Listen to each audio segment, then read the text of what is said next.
Welcome to VS99 news.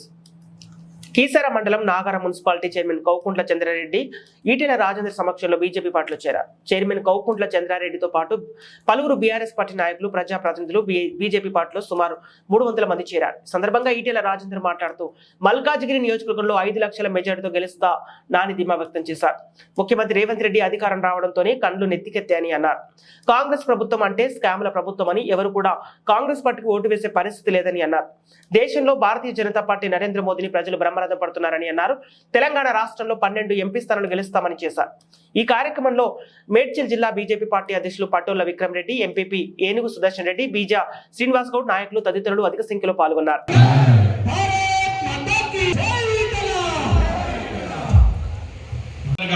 పనిచేయడం జరిగింది. కానీ ఈ బీఆర్ఎస్ ప్రభుత్వంలో మరి చాలా ఘోరమైన పరిస్థితి, ఇలాంటి పరిస్థితి గతంలో ఎప్పుడూ లేదు. అందుకనే మేమందరం అదేవిధంగా మన ప్రధానమంత్రి గారి లేదు. అందుకనే మేమందరము అదేవిధంగా మన ప్రధానమంత్రి గారి నిర్ణయాలు ఏవైతే ఉన్నాయో అవి చరిత్రలో నిలిచిపోయేటువంటి నిర్ణయాలు. అలాంటి నిర్ణయం 2021లో గొప్ప మెజార్టీ గెలిపించింది హుజరాబాద్. ఇవాళ నేను అడుగుతున్నా, ఎందుకు ఇలా భారతదేశం మొత్తం మోడీ గారే గెలవాలని చెప్పి ఎందుకు అనుకుంటాను నేను అడుగుతున్నామా? హైదరాబాద్లో ఒకనాడు ప్రభుత్వంలో పనిచేసే ఒక IAS ఆఫీసర్ కానీ ఇవాళ తలదించుకునే పని జరగలేదు. ఎక్కడ కూడా జైలు పోలేదు, ఎక్కడ కూడా ఒక స్కామ్ జరగలేదు. గది మోడీ గారి నాయకత్వంలో. అతుకోబోత సంసారమే. ప్రపంచ బ్యాంకు దగ్గర మోకరిన చరిత్ర అన్నాడు. ఇవాళ ప్రపంచ బ్యాంకు లేదు, ఏషియన్ డెవలప్మెంట్ బ్యాంకు లేదు. ఇవాళ ప్రపంచంలో ఏ దేశానికైనా ఆపదొస్తే ఆదుకునే సత్తా నా భారత్కు ఉంది. కానీ భారత్కు అవసరమైతే ఆదుకోగలిగే సత్తా ప్రపంచంలో ఏ దేశాలు లేనివాడ వాస్తవం కాదా? నేను చాలామంది యువకులు కనబడతాను. ఉన్న ప్రజలు యువకులు బీఆర్ఎస్ పార్టీలో స్వచ్ఛందంగా ఇప్పుడు చెప్తున్న మహిళలు మేమంతా కూడా మీ సమక్షంలో భారతీయ జనతా పార్టీ మోడీ గారిని గెలిపించాలని తప్పకుండా ఇవన్నీ ఒక నాయకుడు డిసైడ్ చేస్తే ఒకరు చెప్తూ వచ్చింది కానీ వాళ్ళంతా వాళ్ళే స్వచ్ఛందంగా పార్టీలో చేరి పార్టీ గెలిపించుకొని రేపు దేశ రక్షణ, దేశ సౌభాగ్యం, దేశ అభివృద్ధి లేదా కాపాడుకోవాల్సిన ఈ ప్రపంచనాన్ని ఎవరు చెప్పలేదు. రాబోయే ఎన్నికల్లో బీఆర్ఎస్ పార్టీకి కానీ కాంగ్రెస్ పార్టీకి కానీ ఇక్కడ వాళ్ళకు ముమ్మాటికి కౌకుంట్ల కొండలరెడ్డి గారు ఎక్కడున్నా ఇక్కడ స్టేజ్ మీదకి రావాల్సిందిగా కోరుచున్నాం. గెలిచే పార్టీ భారతీయ జనతా పార్టీ ఇవాళ కమలం ఈ పరిస్థితుల్లో మీరు ఏ విధంగా మీరు ముందుకెళ్తారు? నెక్స్ట్ మీరు ప్రజలు ఉన్నారు కదండి, కౌన్సిలర్లు వాళ్ళు దేనికి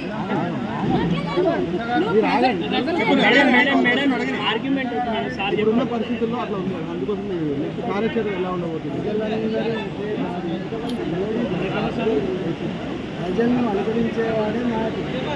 ఇవాళ ఎందుకు అనేక మంది క్రికెటర్లు, నాయకులు బీజేపీ జరుగుతుంది. ప్రజలందరూ కూడా బీజేపీ వైపు తిరుగుతారు, మనం కూడా బీజేపీ పోవడం. ఎందుకంటే మొన్న నేర్చేలో 100 మంది జరిగింది. ఇవాళ కూడా నాగార మున్సిపాలిటీలో చైర్మన్ గారు, తర్వాత వీడియో కాకుండా అనేక మంది మున్సిపల్ కౌన్సిలర్లు అందరిపై మాట్లాడచ్చు. నేను వైస్ చైర్మన్గా ఇంటికాడ కూడా మాట్లాడచ్చు.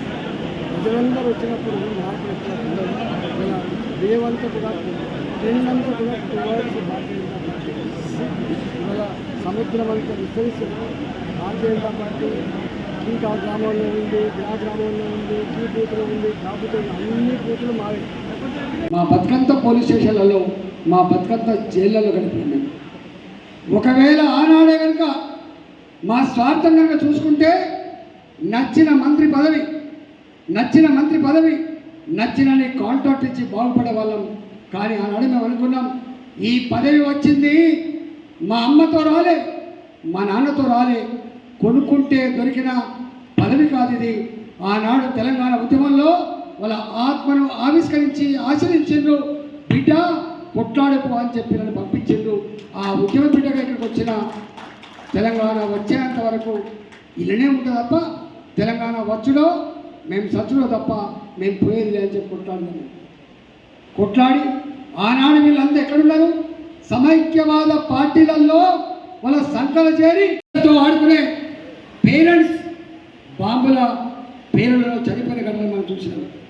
సాయిబాబా గుళ్ళ దగ్గర పూజలు చేసే సామాన్యులు అపంశుభం తెలియని వాళ్ళు బాంబులు పెడితే తెగిపడ్డ కంటాలను చూసినాం, విసిరేయబడ్డ మాంసం ముద్దలు చూసినాం. మనం ఏ గోకుల్ చాట్ పిల్లలతో పోయి తింటామో గోకుల్ చాట్ దగ్గర ఎంతమంది చనిపోయిందో ఇప్పటికీ ఆ క్షతగతుల ఆనవాళ్ళు కనపడతా ఉంటాయి. దిల్షుక్ గారి పేర్లు కావచ్చు. నేను అడుగుతా ఉన్నా, మోడీ గారికి ఎందుకు ఓటేయాలని చెప్పే రేవంత్ రెడ్డి, నీ హయాంలో గిన్ని పేర్లు జరిగినాయి. నా మోడీ గారి హయాంలో ఈ దేశంలో ఎక్కడా బాంబు పేలులు లేవు, ఎక్కడా తుపాకుల మోతలు లేవు.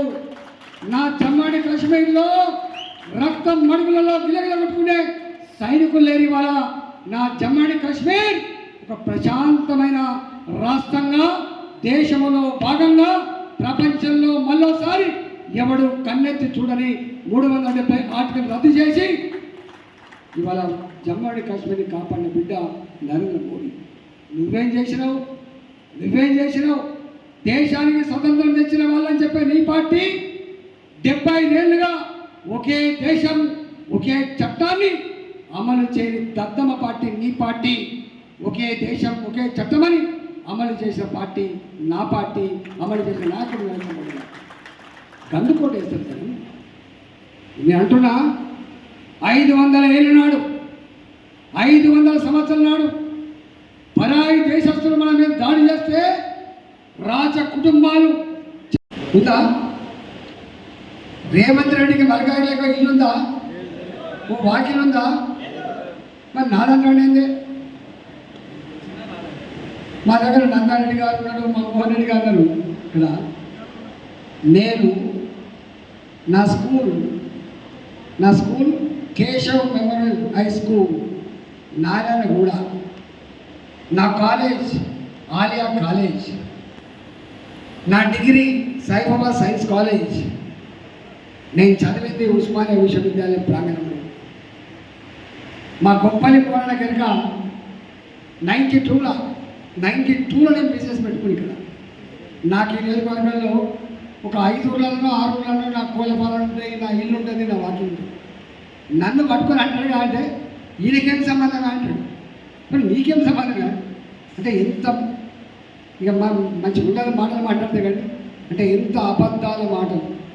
అధికారం రాగానే కళ్ళు నెత్తికెక్కి ఎవరి మీద పడితే వాళ్ళ మీదనే ఏది పడితే అది మాట్లాడితే చెల్లదు మిస్టర్ రేవంత్ రెడ్డి, మంచిది కాదని చెప్పి తెలియజేస్తాను. ఆనాడు నువ్వు కొడంగల్లో ఓడిపోతే ఈ మల్కాజ్గిరి ప్రజలు ఆనాడు కేసీఆర్ ఎన్ని కుట్రలు చేసినప్పటికి కూడా, ఎన్ని డబ్బులు ఖర్చు పెట్టినప్పటికి కూడా కొట్లాడేటోడు కూడా ఉండాలి, మాట్లాడేటోడు ఉండాలి, ప్రజాస్వామ్యం వర్ధిల్లాలని చెప్పి నీకు పట్టం కడితే ఎన్నడూ కూడా ఈ నియోజకవర్గ ప్రజల ముఖం చూడని, ఎన్నడూ ఇక్కడి ప్రజల సమస్యలు పట్టించుకొని ఈ వచ్చి నాది నీది నిజమే అయితే అడుగుతున్నా, ఎందుకు ఇక్కడ ఒక్క మున్సిపాలిటీలో, ఒక్క కార్పొరేషన్లో, ఒక్క హైదరాబాద్ జిహెచ్ఎంసీలో ఎక్కడన్నా ఒక కౌన్సిలర్ గెలిచిండా రేవంత్ రెడ్డి పార్టీ? గెలిచినా కార్పొరేషన్ ఎక్కడా గెలవలేదు. ఏదో ఆయన కోటేసింది కానీ ఆయన పార్టీకి ఎక్కడ ఓటు వేయలేదు. మొన్న అసెంబ్లీ ఎన్నికలని ఈ పార్లమెంటు పరిధిలో 7 అసెంబ్లీ సీట్లు ఉంటాయి. 7 అసెంబ్లీ సీట్లలో ఒక్క సీటు కూడా కాంగ్రెస్ పార్టీ గెలవలేదు. ఇంత ప్రపంచం వచ్చినప్పటికి కూడా నీ మహబూబ్ నగర్ నుంచి మొదలుపెట్టి ఖమ్మం, నల్గొండ, వరంగల్ లాంటి, కరీంనగర్ లాంటి ప్రాంతాల్లో ఇట్లా గాలి వీస్తే కూడా ఆ గాలి ఇక్కడ వీయలే, ఇక్కడ నీ ముఖం చెల్లలే. ఒక్క సీట్లో ఒక సీట్ వెళ్ళలేదు. ఇప్పుడు మాత్రం ఏమంటాడు, ఎట్లన్నా చేసి బయట 2 ఎంపీ సీట్లు ఓడిపోతామా, కానీ మల్కాజ్గిరిలో మాత్రం ఈటల గెలవద్దు. ఇది ఆయన పంతం. గట్లనే కేసీఆర్ కూడా అనుకున్నాను నేను. ఇవాళ మా రవి చెప్పింది 20 ఏళ్ళు, అందులో 14 సంవత్సరాలు